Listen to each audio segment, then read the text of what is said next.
Boa noite, igreja. Vocês estão felizes?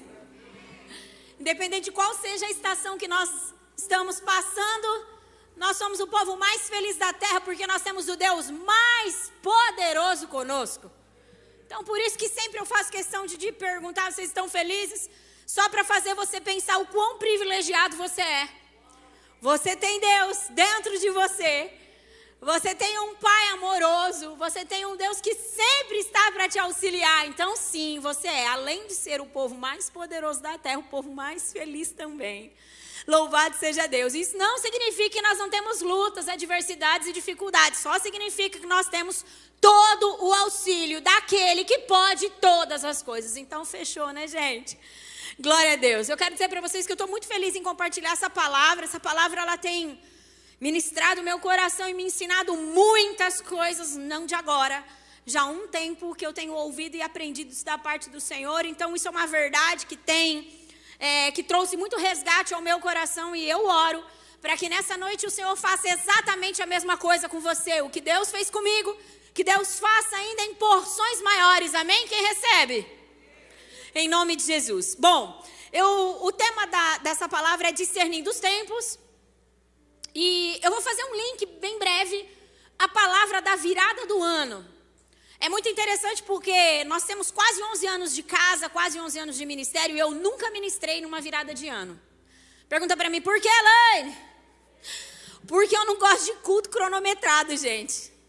Eu gosto de que se o Espírito chegou, é Ele que manda, quem concorda? Então, isso pode até dizer pra você que seu culto aqui pode acabar lá pra meia-noite, mais ou menos, tudo bem? Aí, crentaiada, é desse jeito que eu gosto. Não, tô brincando, fica tranquilo, você vai embora na sua hora para sua casa mesmo. Mas eu não gosto muito dessa coisa de cronometrado, então nunca passou na minha cabeça de querer ministrar ou de buscar em Deus alguma coisa para poder ministrar na palavra da virada do ano, né? E o ano passado o Senhor falou de uma maneira tão intensa ao meu coração que era para eu liberar uma palavra que é crescendo em discernimento. E aí, eu de verdade, porque Deus sabe como que eu sou, como que eu funciono, eu esqueci desse negócio de que tinha uma hora certa para poder fazer a virada do ano. Eu esqueci, falei pro Rô, deixa eu liberar a palavra na virada do ano. Eu tenho algo que está queimando no meu coração, eu tenho um entendimento que eu sei que a igreja precisa ouvir. E eu entendo em Deus, porque o Senhor está me dizendo isso, que precisa ser na virada do ano. E ele disse, beleza, vai lá. E algumas coisas, quem entra aí, se você é observador, se você não é, talvez não vê, mas eu acho que você mesmo não sendo, acho que viu. Nós temos aqui como chama aqui de manhã, eu esqueci também, esse trem preto aí? Bioma. É bioma. Nós temos ali no bioma, inclusive, um bioma adesivado, né? Que 2023 é um ano de crescermos em discernimento. E é isso que Deus está nos esticando para fazer. E Deus nos deu um texto base, que é Filipenses 1, 9 e 10. Não é o texto da palavra ainda, eu só estou trazendo um link. Não vou pregar de novo o que eu preguei na virada do ano, mas só para você ver o quanto essa palavra de hoje é continuação daquela outra palavra. Então, eu poderia dizer, parte 1 está na virada do ano de 31 para 1º de 2023, parte 2 está no dia de hoje.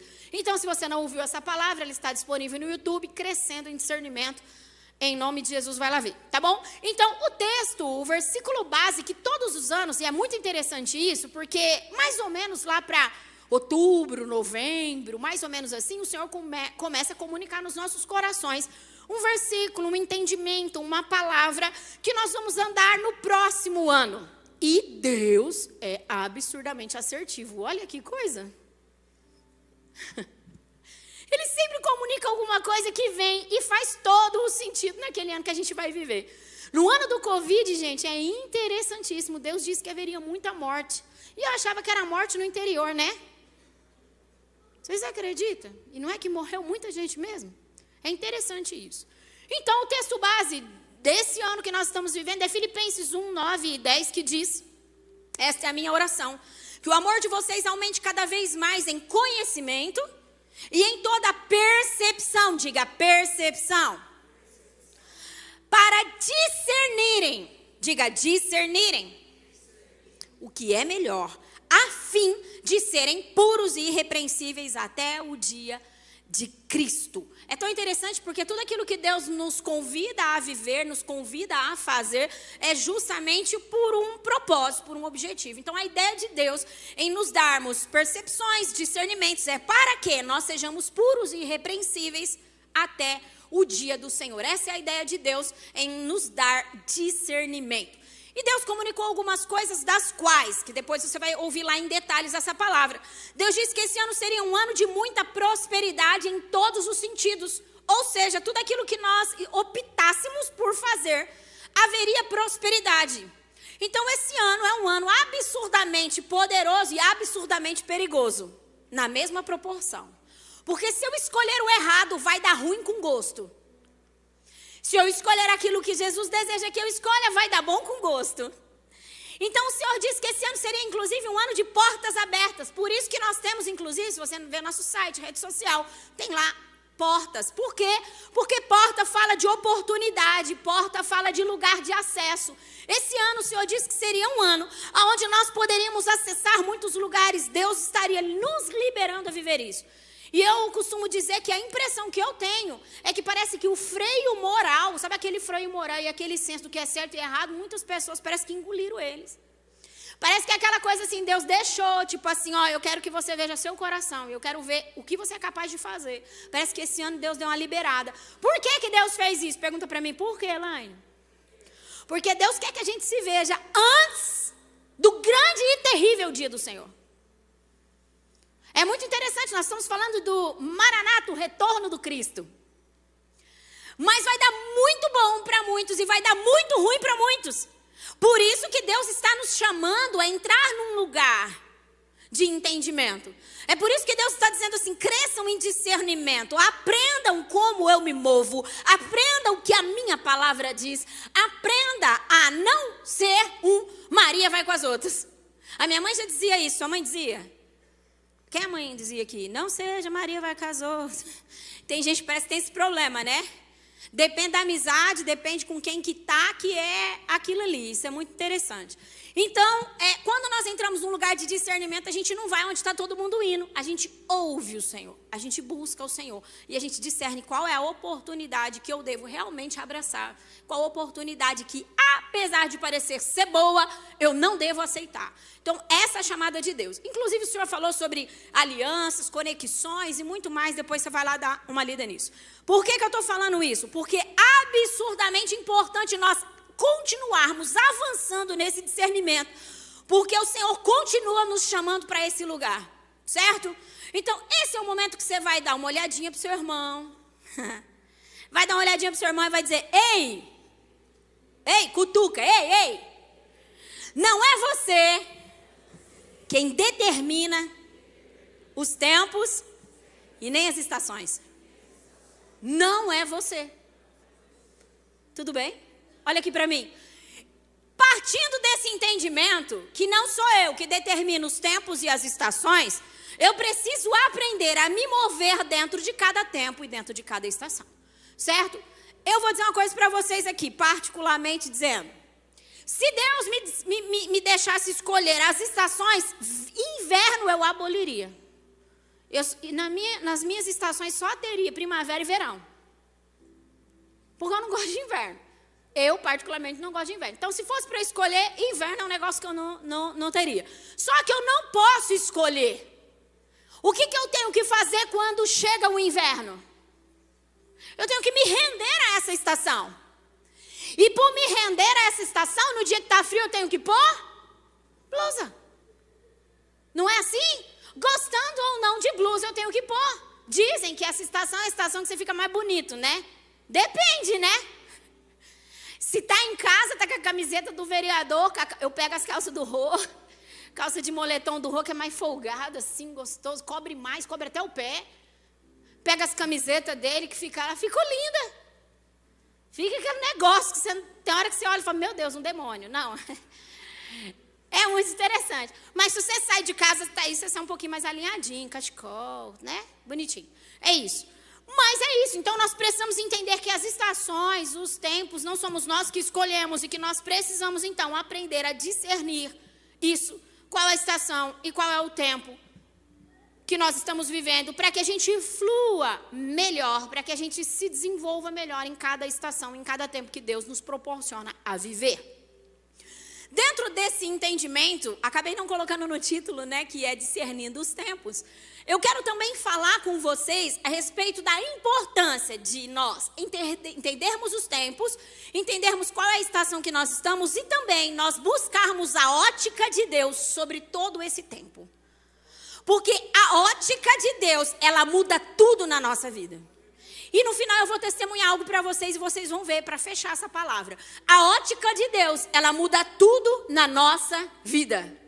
Quando Deus apresenta a sua ótica, todas as coisas começam a fazer sentido. Tudo bem, igreja? Eu quero que você abra comigo Eclesiastes capítulo 3, do versículo 1 em diante.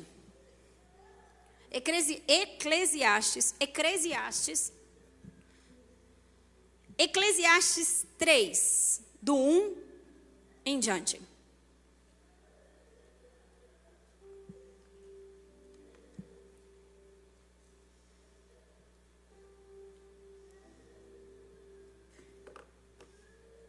Posso ler? Glória a Deus. Diz assim: para tudo há uma ocasião certa, há um tempo certo para cada propósito debaixo do céu. Tempo de nascer e tempo de morrer. Tempo de plantar e tempo de arrancar o que se plantou. Tempo de matar e tempo de curar. Tempo de derrubar e tempo de construir. Tempo de chorar e tempo de rir. Tempo de prantear e tempo de dançar.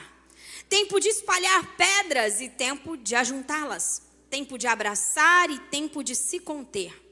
Tempo de procurar e tempo de desistir. Tempo de guardar e tempo de jogar fora. Tempo de rasgar e tempo de costurar. Tempo de calar e tempo de falar. Tempo de amar e tempo de odiar. Tempo de lutar e tempo de viver em paz. E aí no versículo 9 ele diz: o que ganha o trabalhador com o seu esforço? Eu tenho visto o fardo que Deus impôs aos homens. No versículo 11 ele diz: ele fez tudo, apropriado ao seu tempo. Também pôs no coração do homem o anseio pela eternidade. Mesmo assim, ele não consegue compreender inteiramente o que Deus fez. É tão interessante essa questão da eternidade dentro do coração do homem. É por isso que nós gritamos com tanta saudade, Maranata. Porque nós viemos da eternidade, nós somos de lá. É por isso que existe um clamor no nosso coração por um retorno e por um reinado absoluto do Senhor. É por isso que a nossa maior esperança está em Deus, porque o nosso interior grita pelo que é eterno. É muito interessante isso. E antes de eu entrar no texto, eu quero só abrir um parênteses aqui, algo que o Senhor me fez pensar enquanto nós estávamos cantando e clamando por Maranata. Você sabe que a ideia de Deus é realmente em breve, lógico, eu creio muito nisso e você também, é retornar. Mas para que isso aconteça, você sabe que eu e você podemos contribuir com isso na igreja? Você sabe que é mais do que em um culto tão poderoso e cheio da presença do Senhor, dessa forma nós cantarmos Maranata, é mais do que isso. A chamada de Deus para nós é para nós nos rendermos aos processos do Senhor. E nós buscarmos o coração do Senhor, buscarmos os discernimentos e o entendimento da parte do Senhor e começarmos a responder como uma noiva que realmente está esperando o seu retorno para que nós venhamos a amadurecer. Porque Deus virá buscar uma noiva madura. Deus virá buscar uma noiva que entende o seu reino. Deus irá buscar uma noiva, não uma menina, mas uma mulher, uma noiva madura. Porque a Bíblia diz que os filhos meninos não podem acessar toda a herança. Porque de nada ele se difere dos escravos. Então a chamada de Deus para mim e para você é mais do que em um culto de adoração desse nós gritarmos Maranata. É nós dizermos: Senhor, eu me rendo. Você sabe que todas as vezes que você diz eu me rendo ao que o Senhor quer me ensinar, eu me rendo ao seu coração e à sua vontade, de alguma forma você está contribuindo para o Maranata de Deus? Amém, glória a Deus. Voltando para o texto. Nós acabamos de ler aqui o que Salomão disse. Que é muito interessante que ele diz, há uma ocasião certa e há um tempo certo para cada propósito debaixo do céu. E aí ele começa a dizer o seguinte: há tempo de nascer e há tempo de morrer. Há tempo de plantar e há tempo de arrancar o que se plantou. Há tempo de matar e há tempo de curar. De derrubar e de construir. Laine, por que é tão importante nós falarmos sobre isso? Porque cá entre nós, se nós não discernirmos qual tempo que nós estamos inseridos e qual estação que nós estamos inseridas, provável que nós possamos estar numa estação de plantar. Mas se o nosso entendimento não está nisso, nós queremos colher. Então, se eu escolher colher num tempo que eu tenho que plantar, o que vai acontecer comigo? Alguém sabe? Diga, me frustrar. Porque eu vou querer colher algo do qual não está no tempo. Eu não tenho o que colher, porque o momento não é esse, o momento é de plantar. Então a minha fé começa a ser abalada. Deus não me ama. Deus não me ouve. Deus não está comigo. Porque esse negócio de ir na igreja, esse negócio de servir Deus, é balela. Porque as coisas funcionam para todo mundo, só não funciona para mim. É que você não discerniu qual é o tempo que você está. E se você não começar a responder da maneira correta no tempo que você está, você nunca vai alcançar aquilo que Deus tem proposto para você. Porque há um tempo para todas as coisas. E eu quero dizer em nome de Jesus que você nesse tempo, enquanto você estiver ouvindo essa ministração, não é para pensar em ninguém, é para pensar em você. Eu sei que toda a comunidade, toda a igreja de Cristo tem um tempo, tem uma estação, e eu sei que Deus trabalha de uma maneira plural também. Mas eu acredito de verdade que nós não podemos tentar entender o que é plural se antes eu não entender o que tem a ver comigo. Nenhum perdido, ninguém que não discerne a si mesmo não pode discernir os outros, não pode discernir o que é macro. Por isso que a igreja é tão sem entendimento, a igreja no geral, porque ela não discerne nem a própria mão, direita da esquerda. Porque a igreja, ela como o Rô disse, meu Deus, nós precisamos voltar a Sião. Nós precisamos voltar a um relacionamento com Deus. Essa é a chamada dele. Só que por muitas vezes nós inclusive comprometemos o nosso relacionamento com Deus porque nós queremos colher aquilo que talvez não plantamos. Ou às vezes até plantamos, mas ainda não cresceu. Não é o momento de você colher. Planta e deixa Deus dar o crescimento. Sabe por que também é importante nós entendermos isso? Porque nós lemos agora há pouco que às vezes é tempo de derrubar e às vezes é de construir. E às vezes o Espírito do Senhor está tentando te derrubar por dentro. E você está querendo fazer com que permaneça a edificação. Às vezes o Senhor está tentando te derrubar, está tentando desconstruir aquilo que você construiu. Laine, mas construir em Deus, amém, glória a Deus, mas tudo tem um tempo, meu irmão. Tem muitas coisas que eu construí em Deus e que Deus mandou para o chão. Laine, mas você construiu na carne? Não, eu construí debaixo de jejum e oração, e foi Deus quem mandou, mas foi para um tempo. Não cabe mais nesse novo tempo que o Senhor está me inserindo. Rô fala bastante a respeito de Noé e da arca. Que se Noé tivesse, ele fala bastante sobre isso, ainda faz uma brincadeira, ele fala que se Noé tivesse apegado à arca, hoje talvez nós teríamos a Arca Church.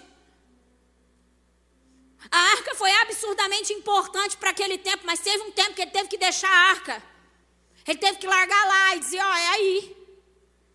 Fica aí. Entende? Há tempos e há estações. Se nós formos para o Antigo Testamento, a gente vai ver que antigamente, antes de Jesus, o sacrifício era entregue lá no templo, derramava-se sangue do animal. Jesus veio, mudou.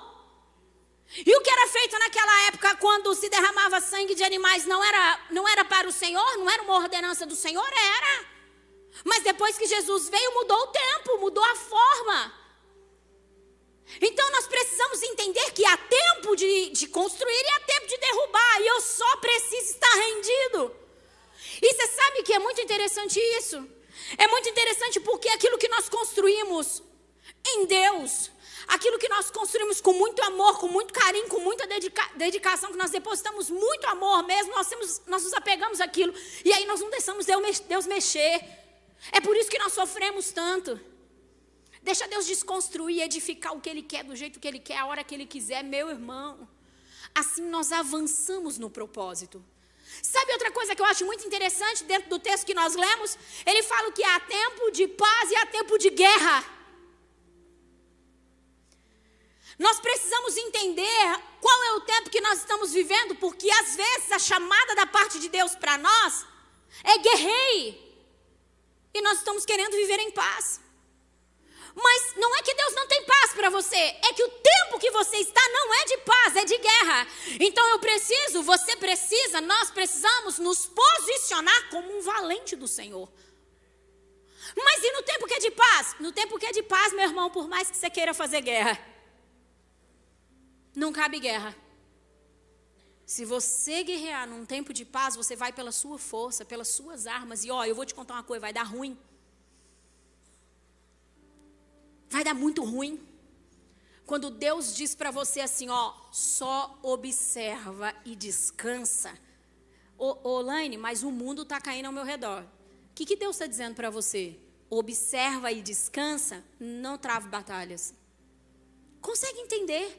Nós precisamos discernir o que Deus está dizendo. Nós precisamos ouvir ao Senhor. Nós precisamos entender se Deus quer que nós venhamos a guerrear ou se nós... Você sabe, quem se lembra de Davi?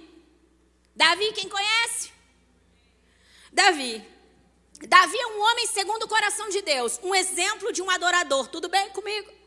Davi era um homem que buscava o Senhor e que ouvia ao Senhor e que tinha alto nível de discernimento. Mas em um determinado momento da vida de Davi perdeu o tempo.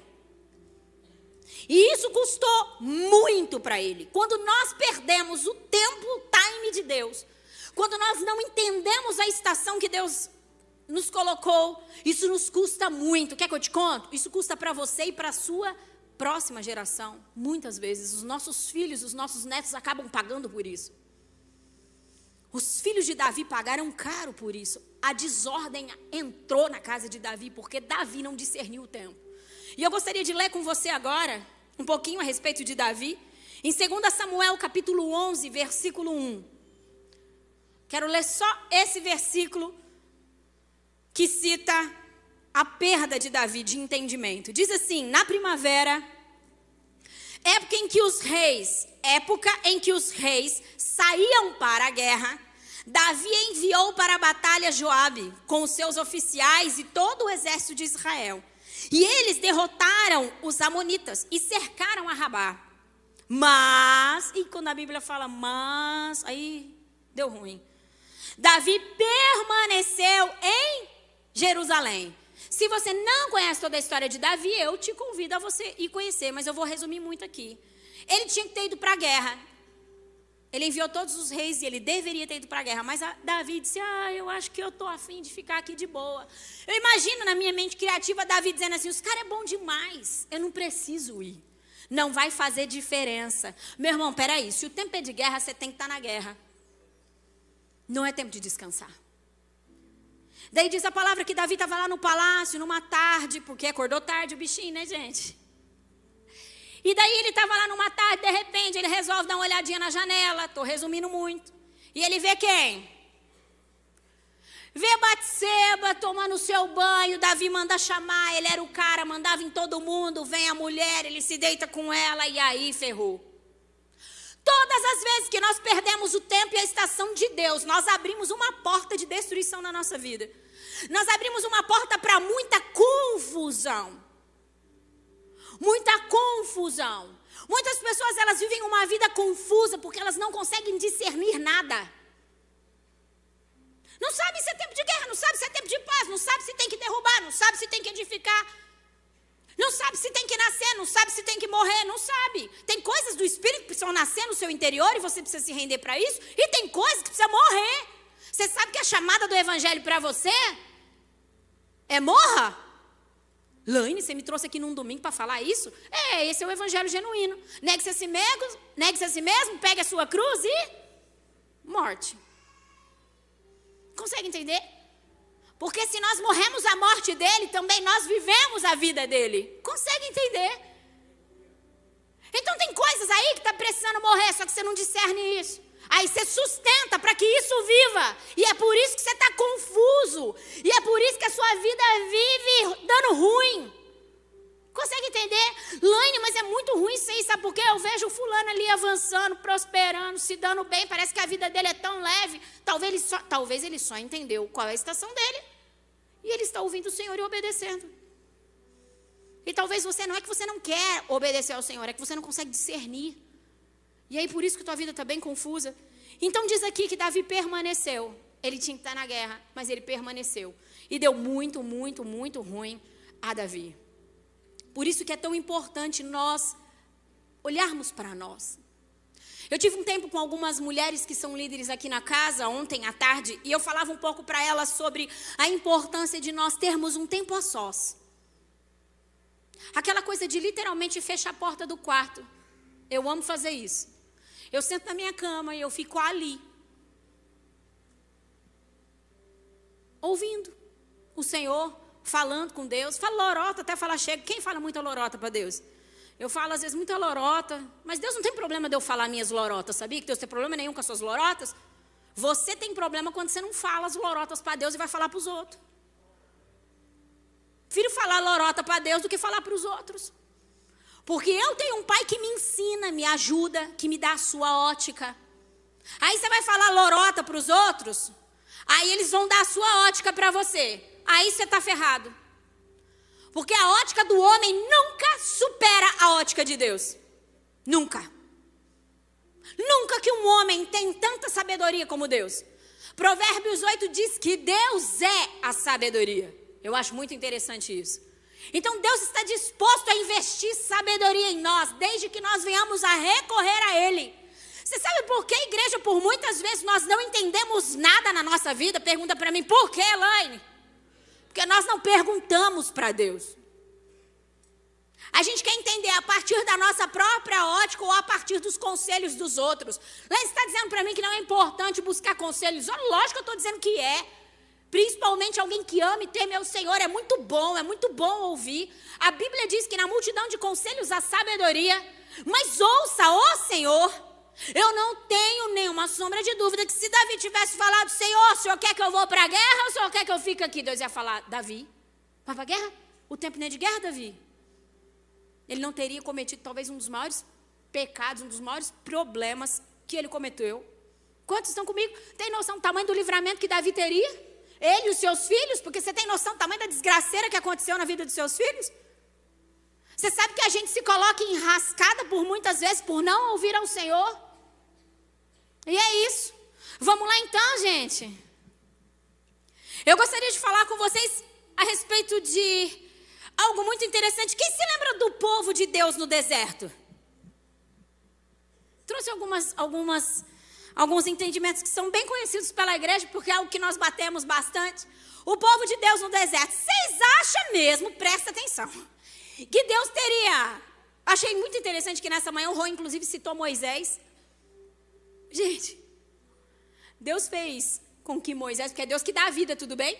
Deus fez com que Moisés nascesse num tempo absurdamente desafiador. E Deus usou uma perseguição para poder mandar ele para o seu propósito. Deus não é brincadeira não, né? Depois eu volto a falar um pouquinho a respeito de Moisés. O povo no deserto. Deus não levantou Moisés como um libertador. Não ouviu o clamor do povo e tirou aquele povo do deserto, do Egito, aliás, me desculpa. Não ouviu o clamor do povo e não levantou Moisés para ir como um libertador no Egito, para deixar esse povo morrer no deserto. Você não acha que Deus quis fazer isso, que esse era o propósito de Deus, não, né? Mas o que a gente vê dentro desse contexto? Que o povo, quando chegou no deserto, não discerniu o que Deus estava querendo fazer. Quando o povo chegou no deserto, eles não conseguiram entender a estação que eles estavam. Por isso eles começaram a questionar Deus. Por isso eles começaram a lembrar do tempo que eles estavam no Egito e achar que o tempo do Egito era melhor. Isso acontece com a gente também. Quando a gente não discerne o que Deus está tentando fazer no hoje, a gente começa a lembrar do passado. E a gente começa a pensar naquilo que foi bom no passado. E às vezes nem foi tão bom assim, mas a mente humana ela tem uns probleminhas, ela esquece fácil. A gente faz cada coisa, na política então nem se fala, né? A gente esquece fácil e vota de novo. A gente esquece fácil das coisas, a nossa mente é curta, a memória. E daí o povo está no deserto e eles começam a lembrar. Eles não lembraram das coisas ruins, mas começaram a lembrar das comidas ruins, dos pepinos, do cebola.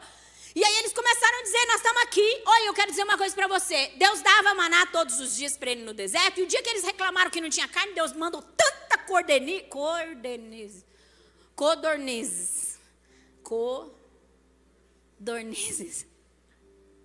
Vai, fala aí. Codornizes. Deus manda. Fala, povo. Ai, vocês também não conseguem falar? É codorna, gente. É galinha pequena. Deus mandou. Deus mandou. Então Deus não tinha problema. O problema deles era comida, não. O problema deles é não entender a estação, é não entender o tempo. Você sabe que por muitas vezes Deus nos leva ao deserto porque Ele está nos preparando para a terra prometida. E a gente bate o pé e reclama com Deus por isso. E a gente perece nesse lugar. E eu vou contar uma coisa para vocês que aconteceu com aquele povo. A geração não foi. 2 foi, Josué e Caleb. Aquele povo pereceu tudo no deserto porque não entendeu. E todas as vezes que a gente não entende o que Deus está desejoso em fazer, a gente entra num lugar de confusão, eu já falei isso. E a gente entra também num lugar de murmuração. Quem aqui um dia já disse, não precisa levantar a mão, não precisa se expor desse jeito, mas eu me exponho. Eu não concordo com o Senhor, Deus. Alguém já, de uma maneira ousada, disse isso para Deus, eu já disse. Deus quer dizer, eu não concordo não. Deus, estou achando que esse negócio aí, acho que o Senhor está equivocado. Por quê? Porque a nossa ótica é totalmente diferente da ótica de Deus. E talvez esse povo começou a fazer exatamente isso. Agora, meu irmão, deixa eu te contar uma coisa. Cutuca o irmão aí agora, mais uma vez, e fala assim, 40 anos não é 40 dias. Não era para ter ficado 40 anos. Esse deserto que você está passando, talvez não era para ter durado tanto. É que você não está discernindo que estação que você está, por isso você não se rende. Deus está querendo tirar suas cascas, Deus está querendo destruir coisas, Deus está querendo matar coisas, e você quer guardar, quer se proteger. Meu irmão, deixa eu te falar uma coisa, diante da presença do Senhor, nós não temos que tentar nos proteger, nós temos que estar rendidos. Diante da presença do Senhor, o único inimigo ali é você. De você mesmo. Porque se tem alguém na face da terra que pode impedir o que Deus disse que faria na sua vida, pergunta para mim, quem é, Elaine? Diga eu. Então, dentro da presença do Senhor, o único problema é você. Então, se Deus fala, eu vou te desconstruir, eu sei que não é nada fácil isso, mas se renda. E você vai ficar muito melhorzinho do que você era antes. Porque Deus faz exatamente assim. E às vezes nós temos essa resistência de deixar Deus fazer. Quem se lembra de João Batista? João Batista era o cara. Jesus disse que dentro dos nascidos de mulher ele era o maior. Ou Jesus disse isso? Que dentro dos nascidos de mulher, João Batista era o maior. João Batista veio anunciar o Messias, o Cristo. No ventre eles se conheceram. Ele teve a revelação do Cristo e ele anunciou, arrependei-vos, porque o reino de Deus está chegando. João Batista, ao batizar Jesus, ele falou, eu não sou digno de desatar as suas sandálias. João Batista teve o privilégio de ver os céus rasgando e uma voz declarando, esse é o meu filho amado em quem eu me comprazo. João Batista viu primeiro que todo mundo, quem era o Cristo. E teve um momento na vida de João Batista que ele entrou em parafuso. Por quê? Porque não discerniu a estação, não discerniu a ótica de Deus, não discerniu o que Deus estava fazendo. E eu vou ler com você aqui só para você entender. Lucas 7, do 18 ao 22.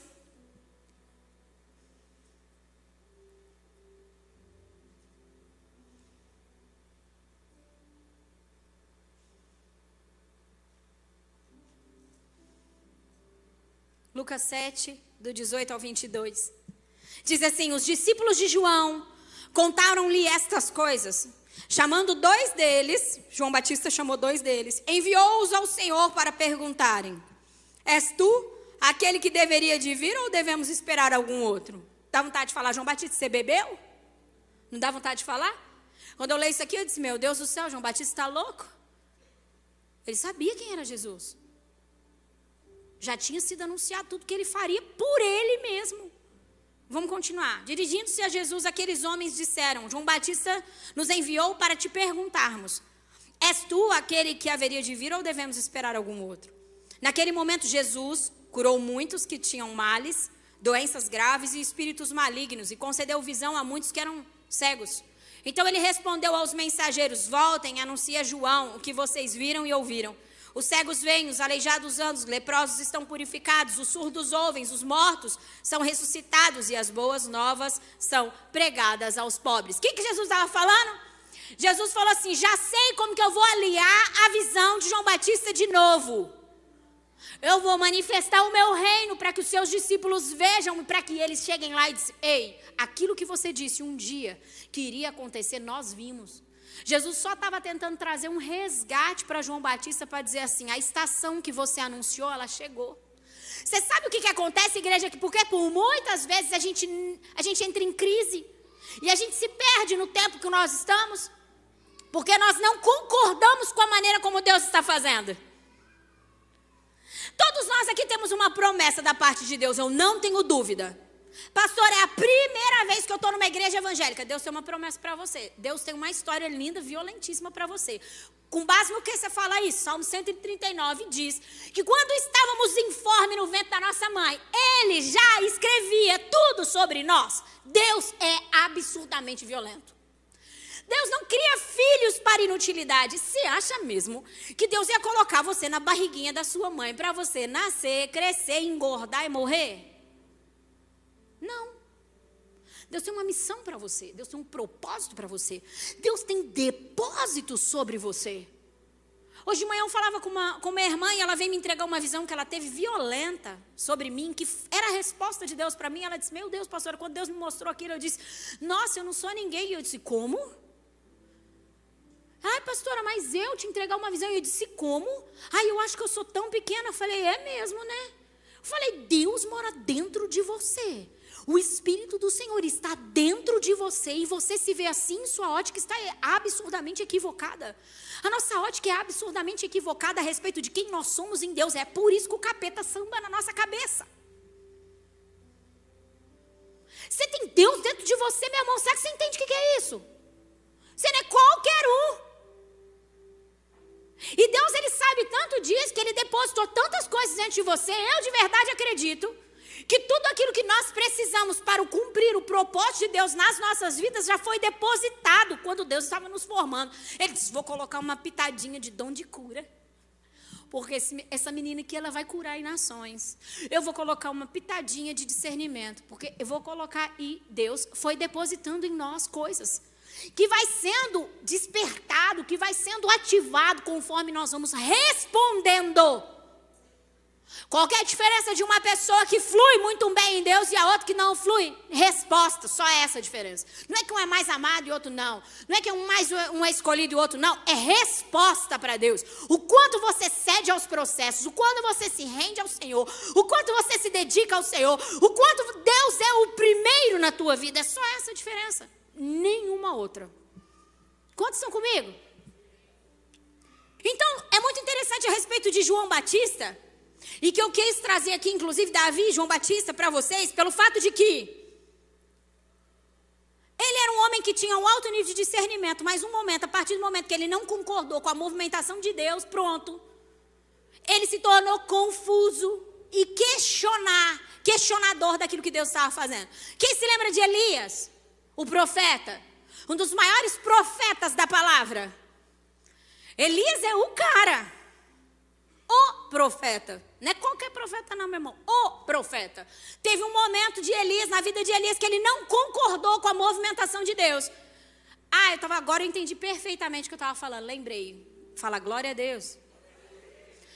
Gente, eu estava dizendo o seguinte: quando nós não concordamos com aquilo que Deus realmente está fazendo, Me perdi de novo. Deu 87 pela minha mente aí, é o capeta. De Elias. Meu Deus, me ajuda. Tem algo tão violento aqui, alguém que precisa ouvir, o capeta está querendo impedir. Sai, capeta, em nome de Jesus. Vou voltar em Elias e eu vou lembrar. Lembrei e esqueci de novo. Vocês acreditam nisso? Elias estava na caverna, porque ele foi parar na caverna porque ele não concordou com a movimentação da... Lembrei, obrigada. Agora me ajuda, fala para fixar aí na cabeça. O que acontece, gente? Deixa eu falar uma coisa para vocês. Por muitas vezes a gente perde o entendimento, porque todos nós, que eu estava falando dos depósitos de Deus, que todos nós temos na nossa vida, beleza? Todos nós, quando recebemos uma promessa da parte do Senhor, você já cria uma trajetória. Cria ou não cria? Se Deus falar assim, porque você vai às nações, então você já imagina, maravilhoso. Eu falo que Deus ele tem altas pegadinhas. Quando Deus te mostra lá na frente o que Ele vai fazer na tua vida, Ele não te conta qual é o processo. Pergunta para mim, por que, Elaine? Porque senão você desiste. Porque você vai passar por muitos desertos. Porque Deus não é um pai irresponsável. Ele não coloca ninguém num trono que não tem condições de estar ali. Deus não dá liderança para quem não pode liderar. Eu e você fazemos isso. Porque nossa visão é limitada, a nossa ótica a gente olha mais para as habilidades do que para qualquer outra coisa. Mas Deus não se impressiona com a sua habilidade. Até porque foi Ele que te deu. Então, quando Deus diz assim, eu vou te colocar num lugar, Ele vai trabalhar para que você esteja preparado para isso. E por muitas vezes, não poucas, e eu posso dizer por 99,9 das vezes, Deus vai fazer diferente do que você imagina. Uhul! Vai, tá? Bonito. Deus vai fazer diferente do que você imagina. Uhul! Vamos, igreja, vocês não estão empolgados, não? A verdade é que a maneira de Deus é melhor que a sua. Não é a sua que é a melhor, lindinho. A melhor maneira de se fazer algo na tua vida é a de Deus. Você acha que você sabe mais que Deus? Também está aí outro problema. A gente acha que sabe mais que Deus. Por isso que de vez em quando, de uma maneira abusada, a gente olha para Deus e diz, não concordo. Consegue entender? Nós temos um Pai absurdamente amoroso, zeloso e fiel. A Bíblia diz que mesmo quando somos infiéis, Deus permanece fiel.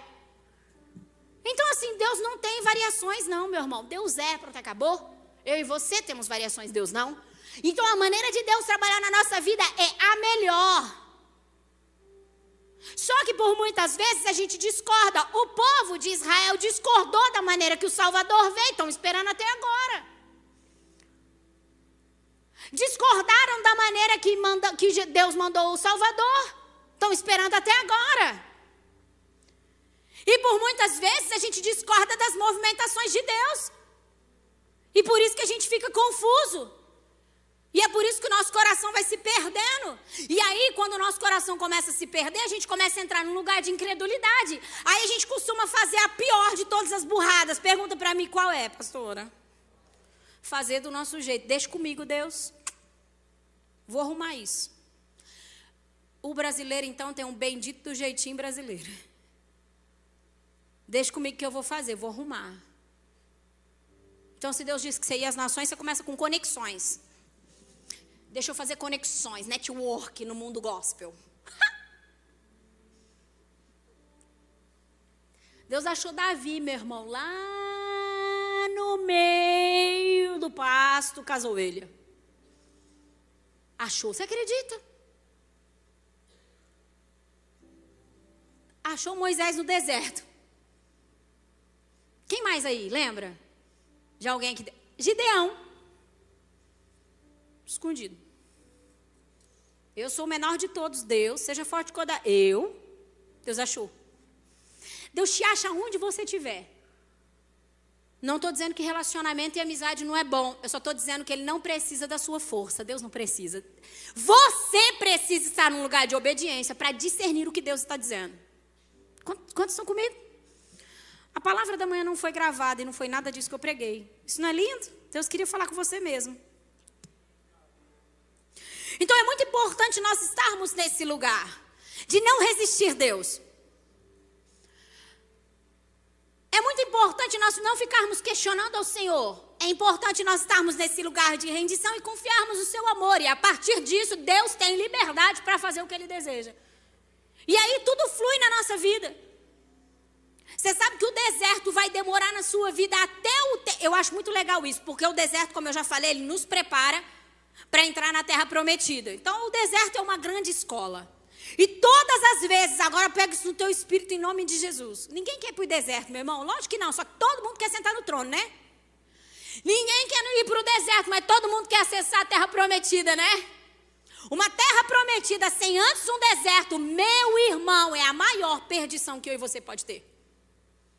Se a gente não entrar num processo de tratamento e Deus fizer aquilo que Ele disse que faria, meu irmão, eu talvez teria coragem de fazer um negócio desse, mas Deus não tem com uma pessoa. Porque aí dá poder para quem não foi tratado, para você ver. Sabe que é por isso que a igreja fica gritando, vem Senhor, quero unção, quero poder, mas não muda muita coisa? É porque a igreja precisa entrar no processo. Deixa eu te falar uma coisa, Deus está escolhendo um povo dentro do povo. Está. E quando o mover vier, não vai vir sobre todos, vai vir sobre aqueles que escolheram os batismos de fogo. Vai vir sobre aqueles que, apesar de não entender, obedeceram. Que, apesar de doer, permaneceram. É sobre esses, porque são esses que estão capacitados e preparados para suportar o poder de Deus. O poder de Deus não é para qualquer pessoa. O poder de Deus sobre a vida de uma pessoa pode ser altamente poderoso e altamente destrutivo. Poder é poder. Por isso que Deus está, ei, igreja, desperta, vamos discernir o que estamos vivendo. Venha discernir qual estação você está. Venha discernir se é primavera, colhe as flores. Contemple. Se é outono, deixa cair o que está seco. Se é inverno, permaneça no frio. Ei, vai dar certo. Consegue entender? E é isso que Jesus quer. Vamos lá então. Quem se lembra de José? O do manto colorido. José, um homem também bastante conhecido pela palavra, também muita gente prega sobre ele. José era o filhinho queridinho do papai. Mas um dia ele teve 2 sonhos, e eu vou resumir muito. E esses sonhos falavam de governo. E é aquilo que eu te disse, Deus nos prega algumas peças. Com todo o respeito do mundo, eu falo isso sobre Deus. Ele anuncia para você aonde que você vai chegar, mas não te conta o processo. Então Deus deu sonho para José, ele era um cara com certeza absurdamente coração rendido. Era um homem muito obediente ao seu pai, sem nenhuma sombra de dúvidas, ele era esse cara. E então Deus disse assim, quero que José viva todo o propósito que eu tenho para ele. Então o que Deus fez? Aproveitou o coração dos irmãos e falou, vou play no processo de José. Play no processo de José. E depois você pode ouvir um pouco mais a respeito disso, Gênesis 45, dá uma estudada a respeito da história de José. Mas eu quero te dizer que os seus próprios irmãos de sangue, que morriam de inveja de José, porque ele era o queridinho do papai, tinha um manto colorido e por aí vai. Esses caras, os seus próprios irmãos, pegaram José. A ideia deles era matar. Mas aí não deu muito certo, porque Deus não deixaria ele morrer mesmo. E aí eles cataram o irmão deles, José, jogou num poço. Depois vendeu como escravo para o Egito. E depois lá, vendido como escravo, um cara que tinha vários benefícios na sua casa, o queridinho do papai, vendido como escravo, ele foi acusado de ser um abusador. E José foi para onde, igreja? Quem sabe? Na cadeia. Na cadeia, José permaneceu entendendo algumas coisas da parte de Deus, foi exaltado, voltou, e então José começou a viver. Resumi muito a história de José. Aquilo que Deus um dia disse que José viveria. E eu quero ler com você só esse versículo, Gênesis 45, do 4 ao 5. José já no trono, vivendo a promessa. Quem aí quer viver a promessa? você não pode desistir do processo. Porque se você desistir do processo, você não vai viver promessa nenhuma. A gente costuma dizer o seguinte, que no cemitério é o lugar que mais tem promessa, não é não, gente? É mesmo. Quantas pessoas foram enterradas ali, que tinham promessas absurdas para mudar nações, mas elas não concordaram com Deus. Elas não aceitaram os processos do Senhor e os batismos de fogo. Deus queria derrubar, elas queriam que edificasse. Deus queria que plantasse, elas queriam colher. Deus queria que morresse, elas queriam que vivesse. E deu isso. Foi sem viver aquilo que Jesus tinha. Gênesis 45, 4 e 5 diz: cheguem mais perto, disse José a seus irmãos. Quando eles se aproximaram, disse-lhes: eu sou José. Porque até então eles não sabiam quem aquele homem era. O seu irmão, aquele que vocês venderam ao Egito. Agora, olha aqui, não se aflijam, nem se recriminem por terem me vendido para cá, pois foi para salvar vidas que Deus me enviou adiante de vocês. Meu irmão, deixa eu te falar uma coisa. Agora eu quero falar brevemente a respeito da ótica de Deus. Mais do que discernir a estação que você está, você precisa buscar a ótica de Deus sobre isso. Por quê? Porque a partir do momento que eu tenho a ótica de Deus, o meu coração está guardado. Disse isso de manhã, vou dizer para sempre, enquanto eu tiver fôlego de vida e um microfone na mão. Provérbios 4, 23 é o meu versículo de vida. Sobre tudo que você deve guardar, guarde o seu coração, porque dele procede todas as fontes da sua vida. Fala para mim aqui como é possível guardar o coração se você não discernir a estação que você está e qual é a ótica de Deus sobre ela. Não é possível. Já ministrei uma palavra sobre isso, inclusive não lembro mais o nome, mas eu falo sobre tudo começa no coração. Acho que é esse o nome da palavra. Se você quiser dar uma olhada lá, chama Tudo Começa no Coração, uma coisa assim. A responsabilidade de guardar o seu coração não é de Deus, é sua.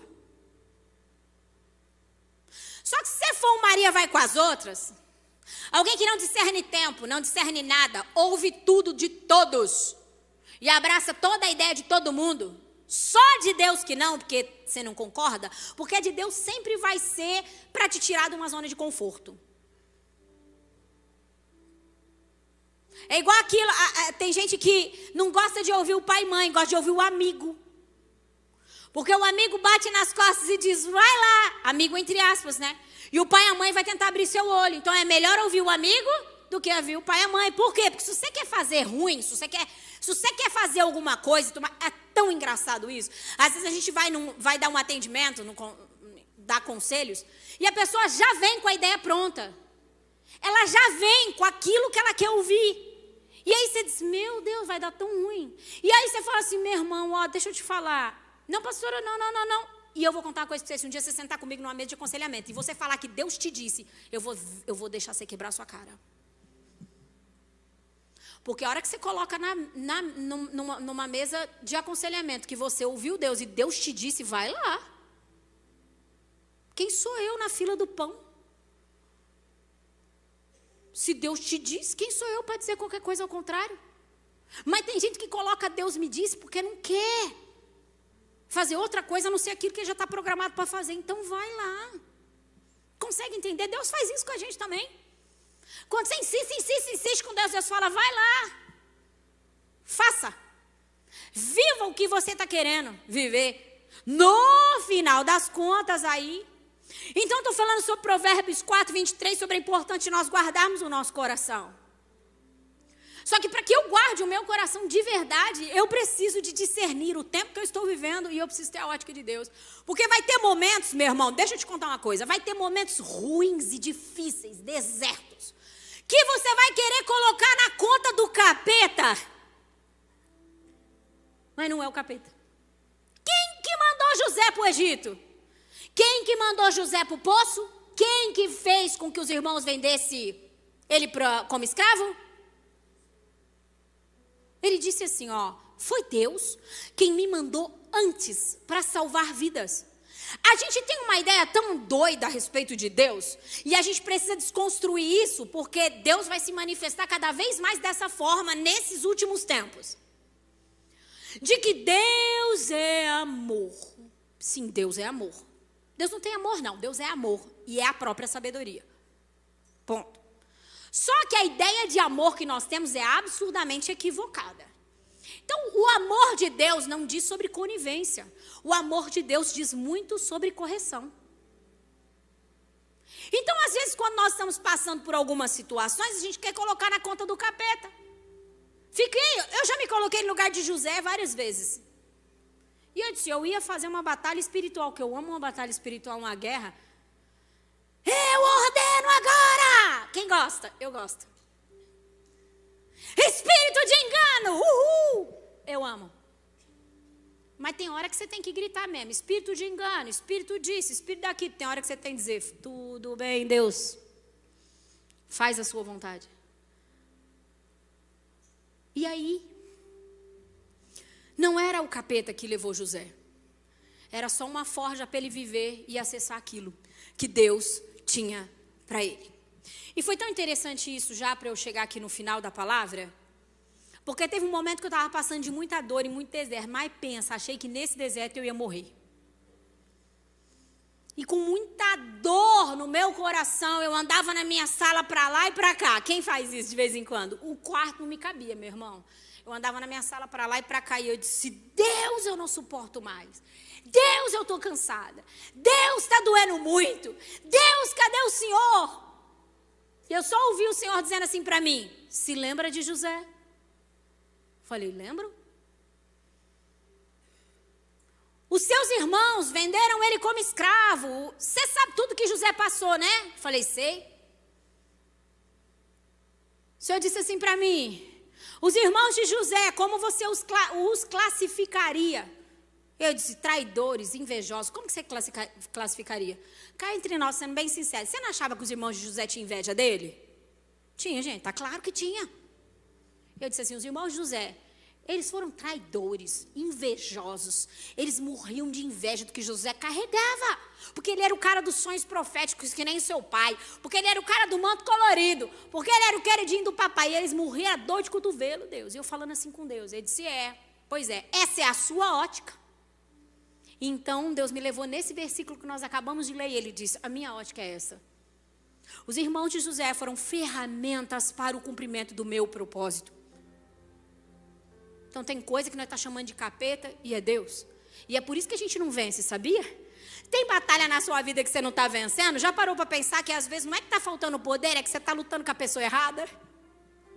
Ninguém vence Deus. O capeta já está derrotado, tá bom? Não dá espaço para ele na sua vida, que ele não pode fazer nada em você. Se você der espaço, ele vai acabar com a tua vida, tá? Destruir.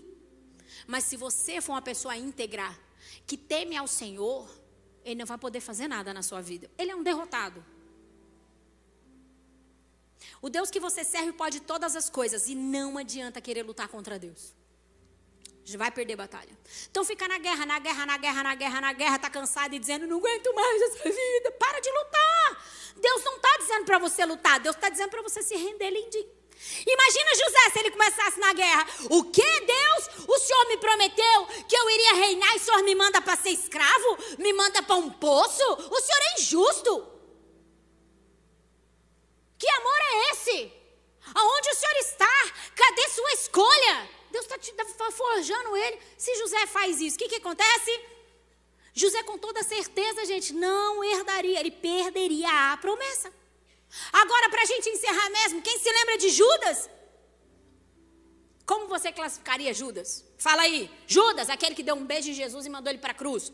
Como que você classificaria, igreja? Fala aí. Eu também. O traidor. Estou lá na minha sala, Deus me deu essa de José. E aí ele pegou e falou assim para mim, e Judas? Eu disse, nem vem. O traidor. A Bíblia diz sobre isso. Ele é o traidor. Ele traiu o Senhor. Aí ele diz, essa é a sua ótica. Eu não estou brincando, gente. Deixa eu falar uma coisa para vocês. A igreja do Senhor precisa ouvir. A Bíblia diz que as suas ovelhas ouvem a sua voz. Se você não está ouvindo o Senhor, peça para que Deus venha falar com você e sensibilizar os seus ouvidos. Ele quer falar com você. O véu foi rasgado. Você não precisa de mim para ouvir Deus. Você pode falar com Ele, Ele está disposto a falar com você. O véu rasgou, igreja. Isso é lindo. A igreja de Cristo é profética. Então a ótica de Deus muda todas as coisas na nossa vida. E agora, bem rápido mesmo, que eu estou muito atrasada. Eu quero trazer para você uma ótica de um testemunho meu. Que em um ambiente de muita dor e de muito desafio, mudou demais, curou meu coração e me ajudou a vencer algo muito importante na minha vida. Eu vou tentar ser o mais breve possível, presta atenção. E eu quero testemunhar, Deus me fez lembrar desse testemunho, Deus me fez compartilhar esse testemunho. Hoje pela manhã compartilhei, talvez até você já ouviu, porque sempre que o Senhor me lembra eu compartilho isso. Mas porque talvez tem algumas coisas que estão aí dentro do seu coração, inclusive pode ser que você se encaixe até bem dentro dessa história que eu vou te dizer agora. E o Senhor deseja fazer com que você entenda a ótica dele. Eu tinha uma vozinha, eu falo tinha porque ela veio a falecer, e uma vozinha que era muito para mim.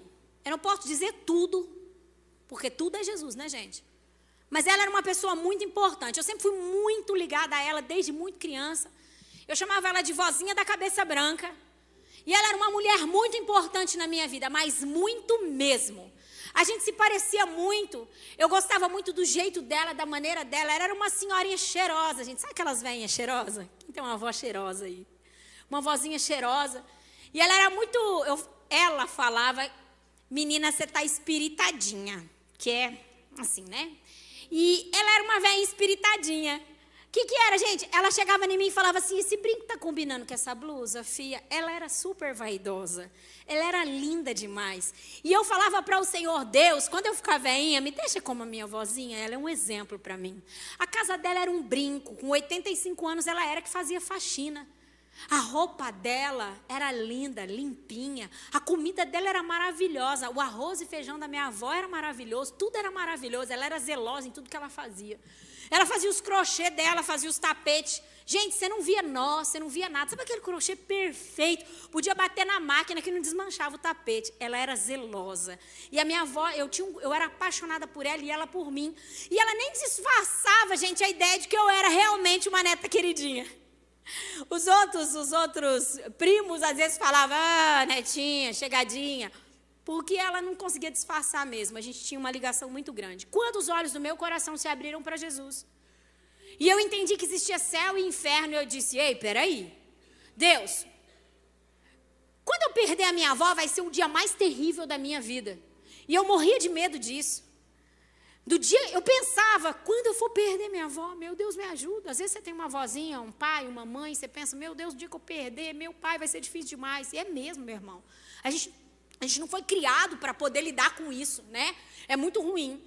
E eu disse, Deus, vai ser difícil. Agora que eu entendi que existe céu e inferno, Deus, deixa eu contar uma coisa para o senhor. Minha avó não pode ir para o inferno, não. E ela não servia ao Senhor. Ela era analfabeta, ela não tinha...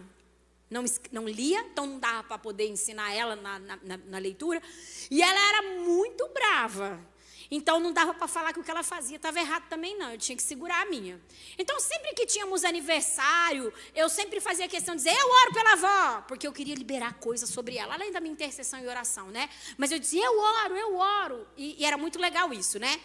E assim, resumindo muito, essa senhora, a minha avó teve diabetes uma vez. Ela foi diagnosticada com diabetes, ela se posicionou, tanto na dieta como na caminhada dela, nunca mais ela teve diabetes, ela era porreta. E aí, gente, de repente, minha avó passa mal, com 85 anos, levam ela para o médico, ela foi diagnosticada com um tumor do tamanho de uma laranja no pulmão. Quando aquela notícia veio, meu mundo desabou. E eu disse, Deus, minha avó ainda não te conhece. E agora, se o Senhor não operar um grande milagre na vida dela, eu não sei por quanto tempo minha avó permanece viva. E eu disse, tem mais, Senhor. A minha avó é uma mulher boa, sempre fez o bem para todo mundo, nunca fez nada de mal. Todo mundo a gente faz isso, né? A gente joga em Deus isso. E agora, Deus, ela está com tumor no pulmão e ela vai morrer de uma maneira terrível. Eu sei, Deus, o que é isso, porque eu já acompanhei várias situações assim. Ela vai morrer às mínguas, com falta de ar, e vai ser terrível perder minha avó dessa forma, Senhor. Por quê? Sabe por que você não entende muitas coisas de Deus? Porque você não pergunta. Eu disse assim para Deus, por que o Senhor permitiu o tumor no pulmão dela? Por que o Senhor não levou minha avó de outro jeito?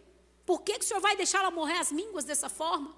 Ele disse assim para mim, para atender um pedido seu. E eu disse, como?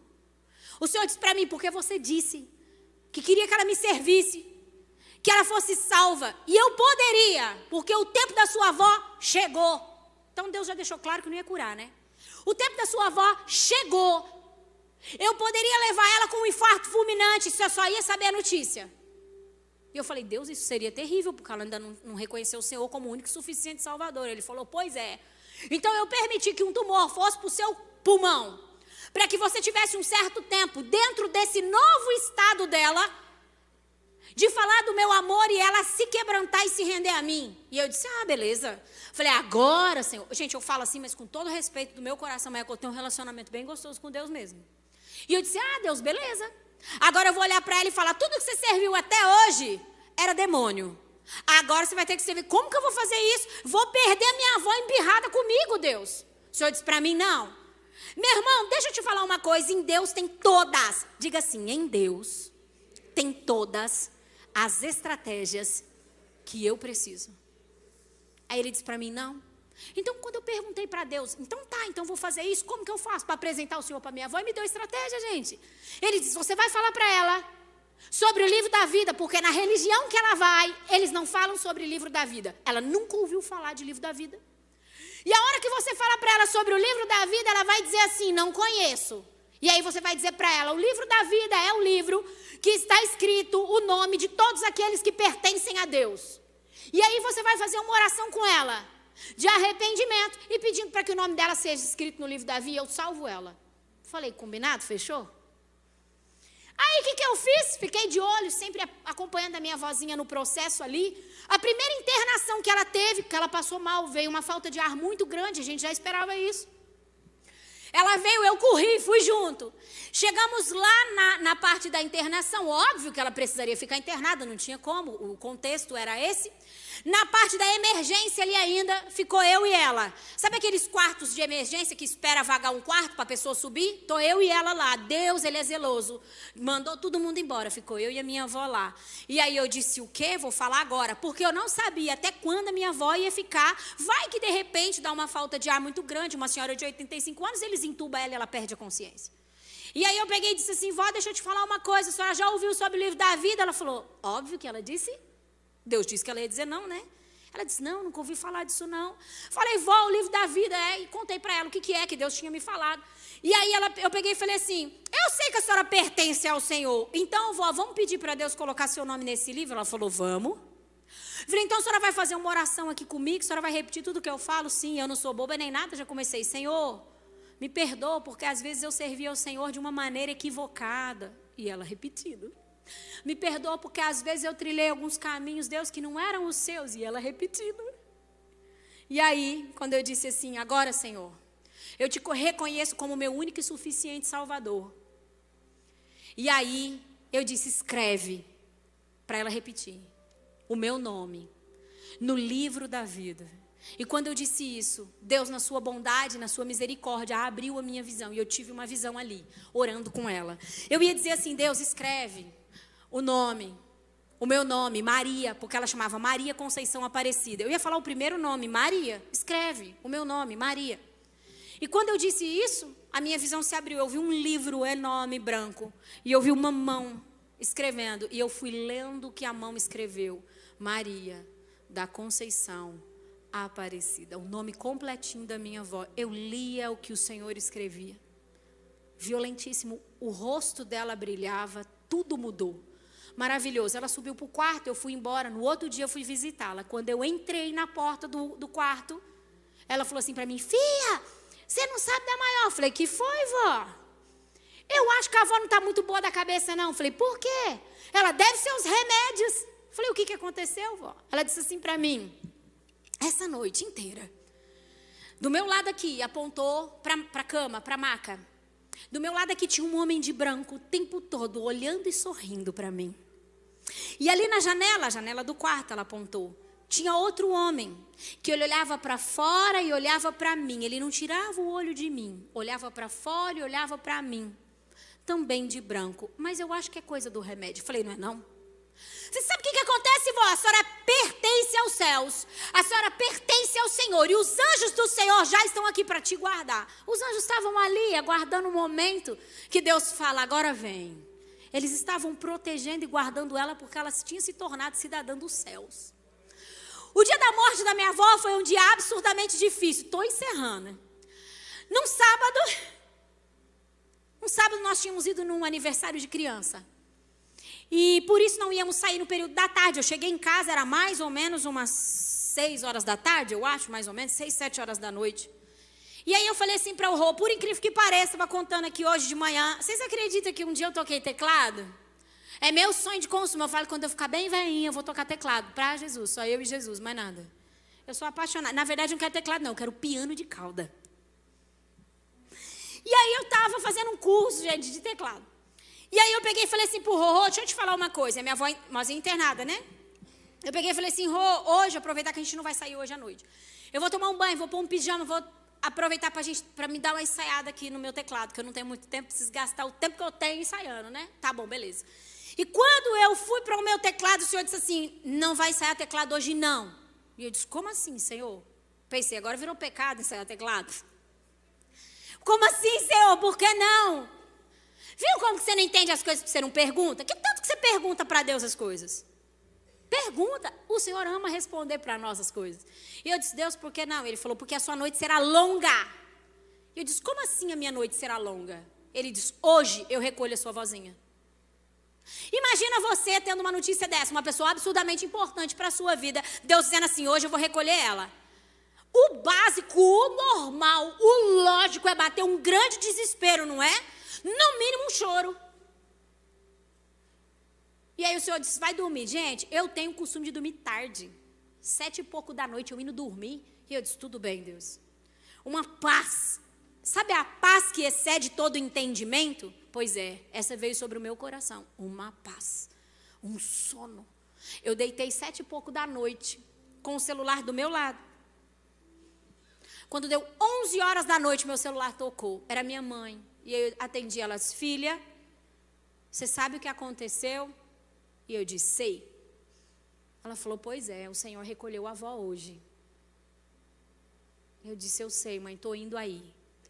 E eu passei uma noite inteira, era 11 horas da noite, eu descansei um pouquinho. Por isso a minha noite seria longa. Eu passei a noite inteira do lado da minha mãe, acordada na casa dela, até dar o horário do velório, para então eu poder ir para o velório. A ótica de Deus muda todas as coisas. Eu poderia, inclusive, blasfemar e dizer, Deus, o Senhor não me ouviu, eu orei a minha vida inteira, desde que eu te conheci pela minha voz, o Senhor permitiu ela passar por um processo desse? Quer que eu te conte uma coisa? Pergunta para mim se a minha avó morreu às mínguas sofrendo. Não. Sabe o que a médica disse? No mínimo 1 ano, ela vai durar 1 ano. Não vai ser fácil, mas ela vai durar 1 ano. Eu não sou boba nem nada, disse para minha mãe, disse para minha tia, disse para todo mundo. Eu também disse porque tinha uma ligação muito grande. Eu entrego a minha vozinha para o Senhor. Não precisa deixar ela sofrer aqui não. Ela pertence ao Senhor. Faz a sua vontade na vida dela. Tudo bem, Deus? Sabe quanto tempo a minha vozinha durou desde que Conha descobriu a doença? 40 dias, meu irmão. Não era para ter ido embora tão rápido, entre aspas, perto do que a medicina declarou. Mas Deus não tinha motivo mais de deixar minha avó sofrer. Para que Deus ia deixar minha avó no deserto sofrendo? Ela já pertencia a Ele. Entendeu que o deserto vai durar na sua vida até você entender o que Deus está fazendo? Não tinha motivo. Por que Deus ia deixar minha avó sofrendo as mínguas? Ela já pertencia a Ele, já reconhecia quem Ele era. Nós já tínhamos entregado. Porque senão o crente, às vezes, a gente que é filho de Deus, fica assim, Deus não recolhe não, não recolhe não, não recolhe não. Você sabe que é uma oração egoísta isso, né? A pessoa está sofrendo, já pertence ao Senhor. E não manda morrer, não. Deus não vai deixar morrer, vai deixar a pessoa sofrer. Até você falar, Senhor, faz a sua vontade, eu te entrego. E eu disse, eu te entrego. Minha família disse, nós te entregamos, em 40 dias morreu, que nem um passarinho. Que nem um passarinho, ela nem viu ela indo embora. É isso que Jesus quer. Jesus quer que você entenda, se coloque de pé para a gente encerrar esse culto. Jesus quer que você entenda qual estação que você está. E Jesus quer te trazer a ótica dele sobre todas as situações que estão na sua vida. Todas as situações, sem exceção. Deus tem uma ótica sobre isso. E a ótica de Deus, ela te tira de um lugar de murmuração, de um lugar de confusão. Ela te tira de um lugar, por muitas vezes, de blasfêmia. Ela te tira de um lugar, por muitas vezes, de resistência. Ela te tira de um lugar de falta de entendimento. A ótica de Deus muda tudo na nossa vida.